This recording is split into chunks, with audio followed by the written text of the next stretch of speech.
Hallelujah. Praise the Lord. எல்லாரும் உற்சாகமா ஹல்லேலூயா சொல்லுவோமா? ஹல்லேலூயா. நிறைய பேர் பெருமூச்சு விடுறாங்க. அப்பாடி கிளைமேக்ஸ்க்கு வந்தாச்சு அப்படின்ட்டு. இதுதானே? ரொம்ப நேரமா ஒரே இடத்துல கேட்டுட்டு இருக்கும்போது நமக்கு கொஞ்சம் சோர்வா இருக்கும். ஆனா மாம்சம் பலவீனம் உள்ளது, ஆவியாளர் உற்சாகம் உள்ளதா இருக்கிறது. நீங்க எல்லாரும் உற்சாகம் உள்ளவர்களா இருப்பீர்கள் என்று நான் விசுவாசிக்கிறேன். சரி, இப்போ எல்லாருமே நம்ம சிலுவையில் ஆண்டவர் 7 வார்த்தைகள் சொன்னார். அந்த 7 வார்த்தைகளை தியானித்தோம். அதற்கு பின்பாடு அதற்கு ரிலேட்டடான ஒரு காரியங்கள் கொல்கத்தா மலை, கெத்செமனே தோட்டம், இதையும் கேட்டோம்.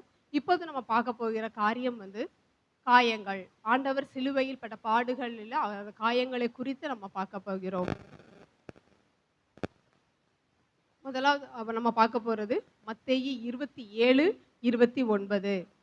முள்ளுகளால் ஒரு முடியை பின்னி அவர் சிரசின் மேல் வைத்து அவர் வலது கையில் ஒரு கோலை கொடுத்து அவர் முன்பாக முழங்காற்படியிட்டு யூதருடைய ராஜாவே வாழ்க என்று அவரை பரியாசம் பண்ணி என்ன பண்ணாங்கன்னா, இயேசப்பாவை முள்ளுகளான ஒரு முடியை பின்னி அதை அவர் சிரசின் மேல் வைத்தார்கள். நம்ம பார்க்கிறோம், முள்ளு அது எப்படி இருக்குமா? எல்லாருக்குமே தெரியும். ஒரு சின்ன ஒரு மூக்கு கூட நம்ம கையில குத்தும் போது அது எவ்வளவு வேதனையான காரியமா இருக்கும். இது விரல்ல குத்தும் போதே நமக்கு சின்ன கொஞ்சமா தான் பிளட் வரும். அதுக்கே நமக்கு வலி வேதனையா இருக்கும். ஆனா முள்ளுகளால அந்த கிரீடங்களை பின்னி அது ஆண்டவருடைய சிரசின் மேல் வைத்தாங்க. அந்த முள்ளுகள் எப்படி இருந்ததுன்னா, அந்த 17 முள்ளுகளாய் அது ரொம்ப கூர்மையாய் இருந்துதான். அந்த முள்ளுகளை எப்படி வைக்கவாங்க, தலையில வச்சு அழுத்தும் போது அது எவ்வளவு ஒரு வலி வேதனையாய் ஆண்டவர் அந்த இடத்துல வேதனைப்பட்டிருப்பாரு. அதுலேருந்து ரத்தம் எவ்வளவாய் வந்திருக்கிறோம் அப்படிங்கிறத நம்ம உணர்ந்த இடத்துல நம்ம உணர்ந்தோம். முள்ளு அப்படிங்கிறத நம்ம பார்க்கும் பொழுது அது சாபமான காரியத்தை குறிக்கிறது. ஆதியாகமம் 3:17-18 வசனங்களை நம்ம பார்க்கும் பொழுது, பூமி உன்னிமித்தம் சபிக்கப்பட்டிருக்கும், அது உனக்கு முள்ளும் குறுக்கும் முளைப்பிக்கும் அப்படின்னு நம்ம பார்க்கிறோம். எபிரேயர் 6:7-8 முள்ளானது சாபம் அப்படிங்கிற வார்த்தையை நம்ம பார்க்கிறோம். ஸோ இந்த முள்ளுங்கிறது சாபம். அந்த சாபமான அந்த முள்ளை அவர் வந்து தன்னோட சிரசின் மேல அவர் ஏற்றுக்கொண்டார். அந்த முள்ளு வந்து எப்படியா இருக்கும்னா, அது ஒரு சாபத்தின் அடையாளமா இருக்கு, வேதனையின் அடையாளமா இருக்கு, அது கவலையின் அடையாளமாய் காணப்படுகிறது.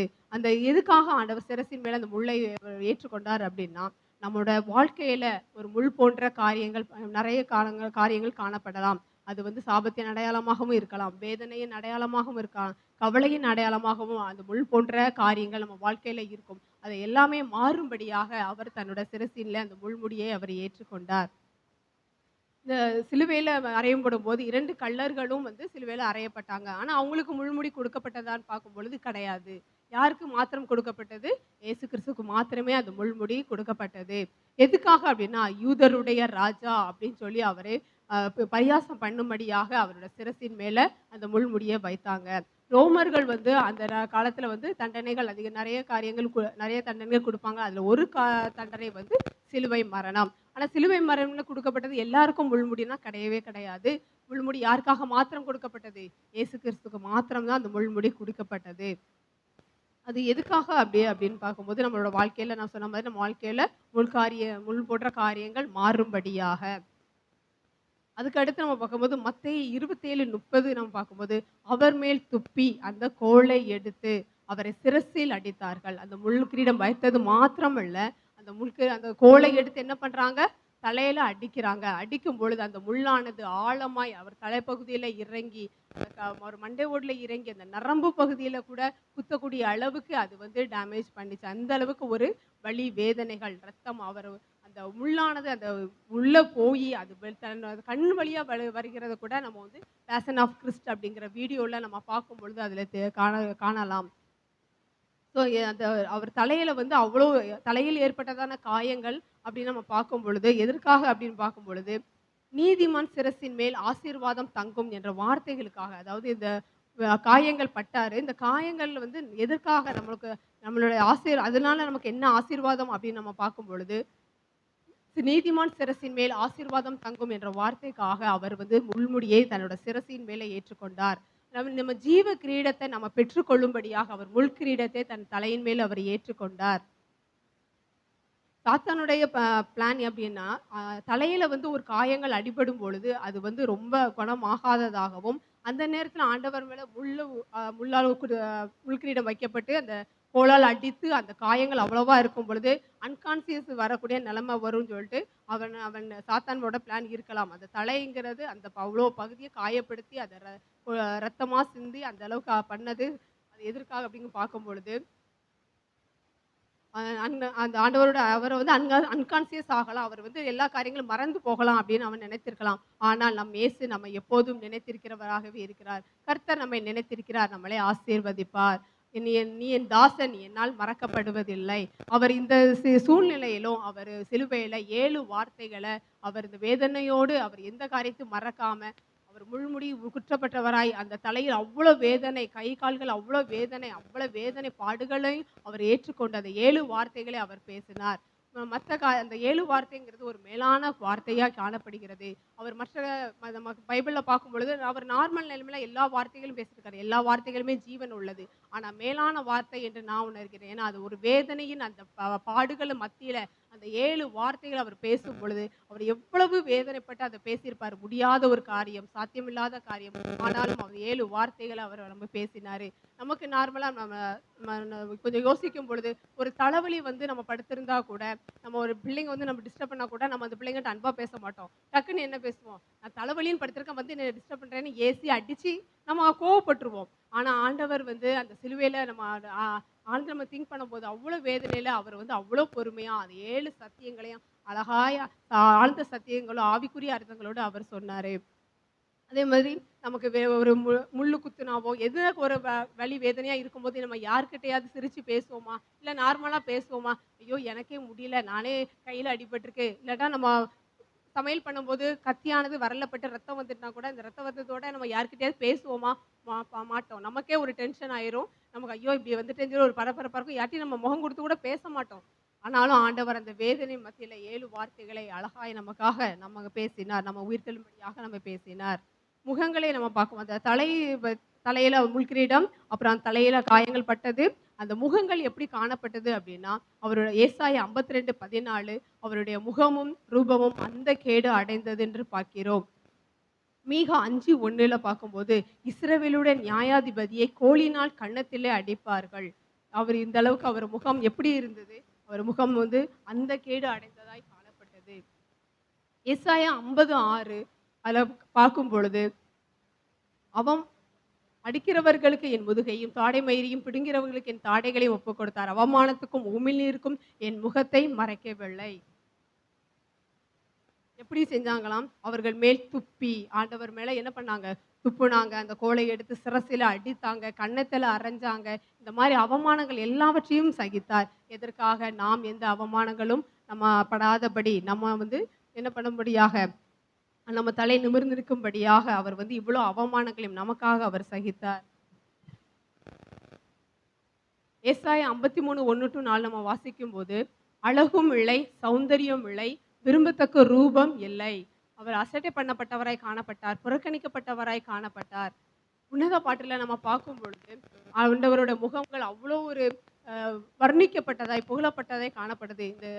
இந்த காயங்களை பொறுத்த வரைக்கும் ஆண்டவரோட ஒவ்வொரு பகுதியுமே ஒரு புகழ்ச்சியாய் ஒரு மகிமையா சொல்லப்பட்டது. ஆனால் சாத்தானுடைய சதினால் அது எல்லாமே காயப்பட்டு ரத்தம் சிந்தி பார்க்க சகிக்க முடியாத அளவுக்கு காணப்பட்டது. முகத்தின் காயங்கள் எதற்காக அப்படின்னு நம்ம சங்கீதம் 34 அந்த முகத்தின் காயங்களால நம்ம என்ன ஆசீர்வாதம் பெறுகிறோம் என்றால் சங்கீதம் 34:5 அவர்கள் அவரை நோக்கி பார்த்து பிரகாசம் அடைந்தார்கள், அவர்கள் முகங்கள் வெட்கப்படவில்லை. நாம் அவரை நோக்கி பார்க்கும் பொழுது நம்மளோட முகங்கள் பிரகாசம் அடையும்படியாக அவருடைய முகங்கள் எப்படி இருந்தது, அவரோட முகங்கள் அவ்வளோ காயப்பட்டு ரத்தம் வந்து அவ்வளோ கேட்டுவிட்டவரை காணப்பட்டார். என்னாகவும் 6:25 கர்த்தர் தம்முடைய முகத்தை உன்மேல் பிரகாசிக்க பண்ணி உன்மேல் கிருபையா இருக்க கடவர். அவர் நம்ம மேல அவர் தம்முடைய முகத்தை நம்ம மேல பிரகாசிக்கும்படியாக அவர் அந்த காயங்களை அவர் ஏற்றுக்கொண்டார். ஏசாயா 50:7 நம்ம பார்க்கும்போது நாம் வெட்கப்பட்டு போவதில்லை. நாம் அவரை நோக்கி பார்க்கும் பொழுது நம்ம வெட்கப்பட்டு போகாதவர்களை பார்க்கும்படியாக அவரோட முகங்கள் அவ்வளோ காயப்பட்டதாய் நம்ம காணப்பட்டது. அடுத்த காரியம் பார்க்கும்போது முதுகின் காயங்கள். யோவான் 19:1 பிலாத்து இயேசுவை பிடித்து வாரினால் அடித்தான். மத்தேயு 27:26 வாரினால் அடிப்பித்து சிலுவையில் அறையும்படி ஒப்பு கொடுத்தார்கள். அந்த வார் எப்படி இருந்தது அப்படின்னா, அந்த வார் எப்படி இருந்ததுன்னா பல அந்த நீளமான தோள்பட்டைகள், அந்த ஒரு ஒரு வாரம் மட்டும் கிடையாது. கைப்பிடி ஒண்ணு. அது பல நீளமான தோள்பட்டை இருந்தது. அந்த முனையில என்ன இருந்ததுன்னா, உலோகங்களும், எலும்பு துண்டுகளுமா இருந்தது. அது எப்படி இருக்குன்னா, ஒரு கொக்கி மாதிரி இருக்கும். ஸோ அந்த வாரினால் அடிக்கும் பொழுது, அது சும்மா அடிபட்டு திரும்பி வராது. அது என்ன பண்ணும்னா, அந்த சதையை பிச்சு கிழித்து வரும்படியாக அந்த வாரானது அடைக்கப்பட்டது. ஏசாயா 50:6 அடிக்கிறவர்களுக்கு என் முதுகையும், தாடைமயிரை பிடுங்கிறவர்களுக்கு என் தாடைகளையும் ஒப்புக் கொடுத்தேன். இந்த மாரி வேத வாக்கியங்கள் நிறைவேறும்படியாக அவர் தன் காயங்களை ஏற்றுக்கொண்டார். சங்கீதம் 129:3 உழுகிறவர்கள் என் முதுகின் மேல் உழுது தங்கள் படைச்சால்களை நீளமாக்கினார்கள். அவர் முதுகு எப்படி இருந்தது?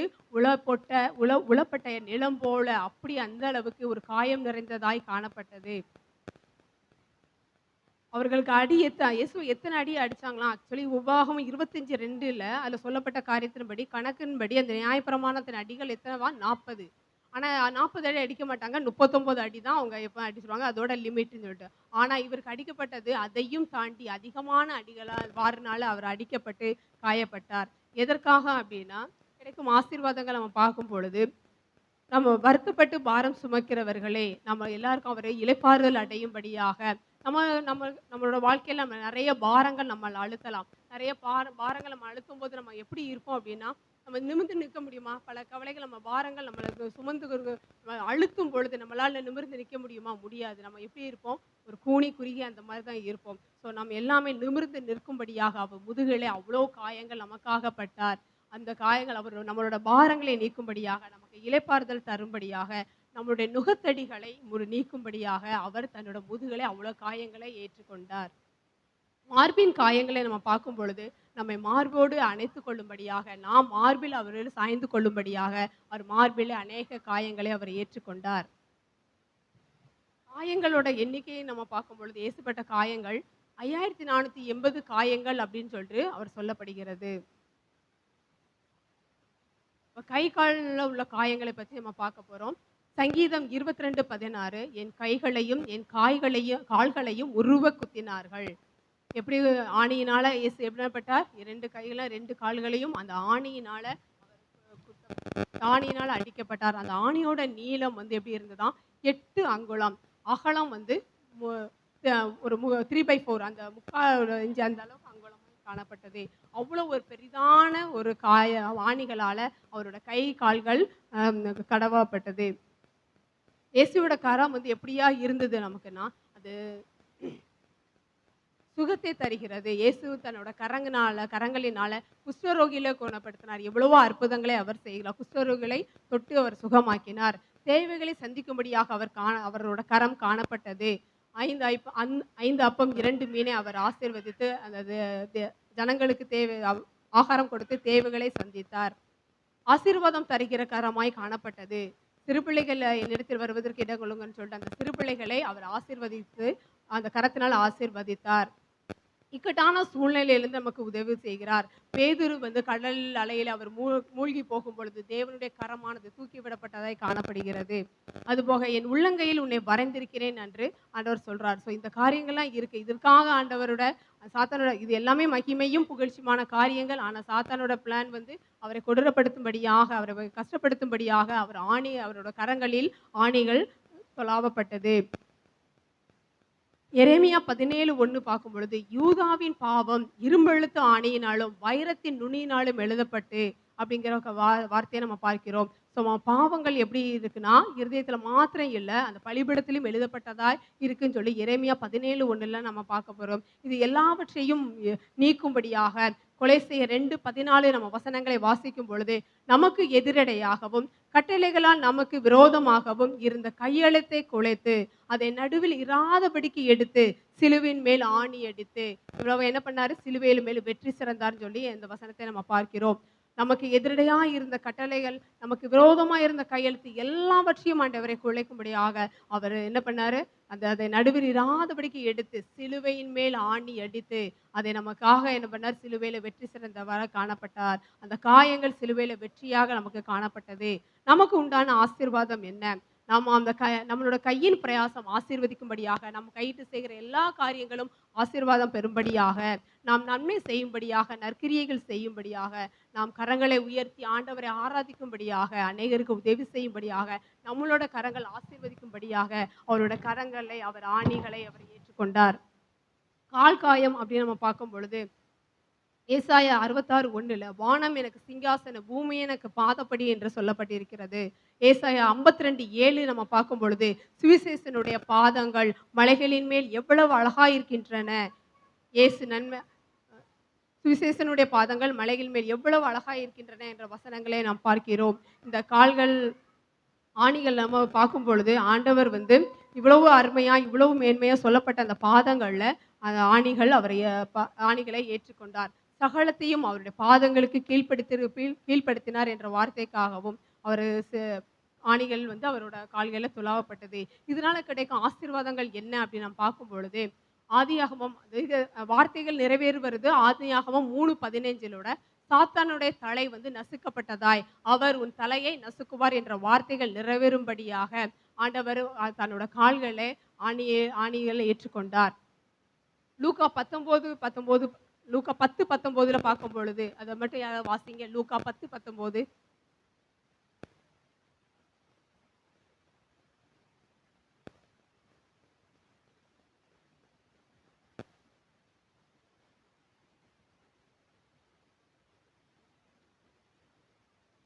நமக்கு அதிகாரம் கொடுக்கும்படியாக, இது எல்லாவற்றையும் நமக்கு மிதிக்கும்படியாக நமக்கு வந்து அவரோட கால்களை அந்த காயங்களை ஏற்றுக்கொண்டார். சங்கீதம் 91:13 உன் வழிகள், அதையும் வாசித்துருங்க. சங்கீதம் 91:13.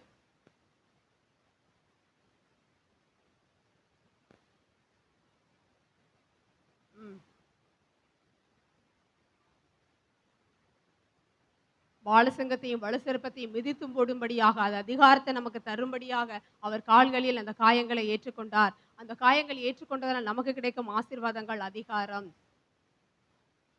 அதுக்கடுத்து நம்ம பார்க்க போறது விழாவின் காயங்கள்.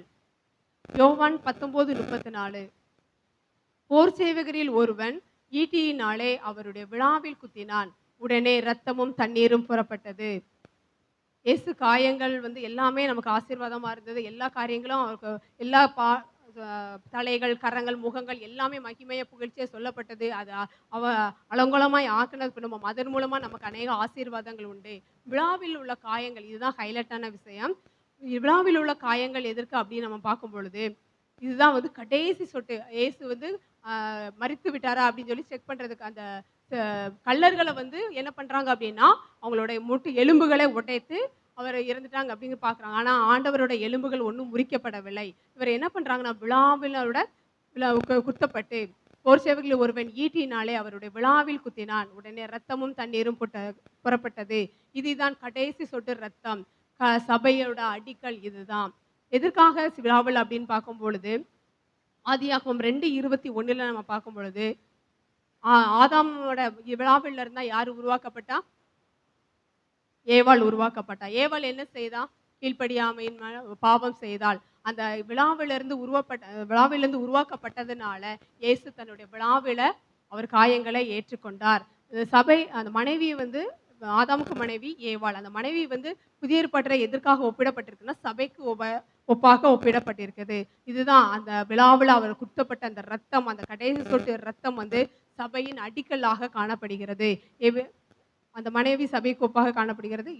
அடுத்து அப்போஸ்தலர் 20:28 நம்ம பார்க்கும் பொழுது, தேவன் தம்முடைய சுய ரத்தத்தினாலே சம்பாதித்து கொண்ட சபை அப்படின்னு சொல்லி சொல்லப்படுகிறது. இந்த விழா எலும்பை நம்ம பார்க்கும் பொழுது, ஆதாம் விழாவிலிருந்து உருவாக்கப்பட்டது ஏவாள். ஸோ ஏவாள் அந்த மனைவி, அது சபைக்காக ஒப்பிடப்பட்டது. அவள் பாவம் செய்ததுனால இயேசுவின் விழாவில வந்து குத்தப்பட்டு அவர் காயங்களை ஏற்றுக்கொண்டார். அந்த கடைசி சொட்டு ரத்தம் அது சிந்தப்படும் பொழுதே அது சபையின் அடிக்கலாக காணப்படுகிறது. இன்னொரு காரியம் நாம் பார்க்கும் பொழுது, அப்போஸ்தலர் 12:7 பேதுரு வந்து சிறைச்சாலையிலே தூங்கி கொண்டிருக்கிறவராய் காணப்படுவார். இந்த காரியங்கள் எல்லாருக்குமே தெரிந்தது தான். அவர் தூங்கி கொண்டிருக்கும் போது தூதன் வந்து என்ன பண்ணுவார்? எப்படி எழுப்புவார்? விழாவில் தட்டி தான் எழுப்புவார். ஒரு தூங்கி கொண்டு இருக்கவங்கள நம்ம எப்படி எழுப்போம்? வீட்டில் ஒருத்தவங்க தூங்கிட்டு இருக்காங்க, எழுப்பும்போது அவங்க இப்படி இப்போ சைடாக படுத்தாங்கன்னா கையில் தட்டுவோம். இப்படின்னா கன்னத்துல தட்டுவோம் அப்படிதானே. ஆனா பேதுருவோட எதுல தட்டப்பட்டதுன்னா விழாவுல தட்டப்பட்டது. அந்த காரியங்களை நம்ம அதுக்கு முன்னாடி நம்ம வாசிக்கும் பொழுது பார்த்தீங்கன்னா, அந்த ஏரோது பேதுருவை வந்து சிறைச்சாலையில வந்து அடைக்கப்பட்ட காலங்கள் எப்படின்னா பஸ்கா பண்டிகை. அந்த பஸ்கா பண்டிகைக்கு அப்புறம் அவன சிறையிலிருந்து விடலாம்னு சொல்லிட்டு அவன வந்து சிறையில அடைச்சு வச்சிருப்பாங்க. பேதுரு அடிக்கப்பட்ட காலம் என்ன? என்ன பண்டிகை? சாரி, இயேசு அடிக்கப்பட்ட கா பண்டிகை வந்து என்னன்னா பஸ்கா பண்டிகை. ஸோ இதுக்கும் அதுவும் வந்து கம்பேர் பண்ணுது. ஆனா இது பெரிய டாபிக். நான் அதுக்கு போகல. நான் அந்த ஒத்துப்போற காரியம் மட்டும் சொல்றேன். இயேசு வந்து சிலுவையில அறையப்பட்ட அந்த காலங்கள் வந்து அந்த பஸ்கா பண்டிகை. அதே மாதிரி பேதுரு வந்து சிறைச்சாலையில அடைக்கப்பட்டு அவர் இருந்த போதும் அந்த பஸ்கா பண்டிகை அந்த சமீபமா இருந்த காலங்கள் தான். ஸோ பேதுருவோட விழா எழும்புல அந்த தூதர் வந்து தட்டி எழுப்பும் பொழுது அவனோட கையில உள்ள சங்கிலிகள் அ சங்கிலிகள் வந்து அறுப்புண்டது, விடுதலையாக்கப்பட்டு அவன் எழுந்து போனான். இந்த நம்ம மத்தேயு 16, 18 நம்ம வாசிக்கும் பொழுது, அந்த 16, 18 ஒரு வசனம் மட்டும் வாசிங்க.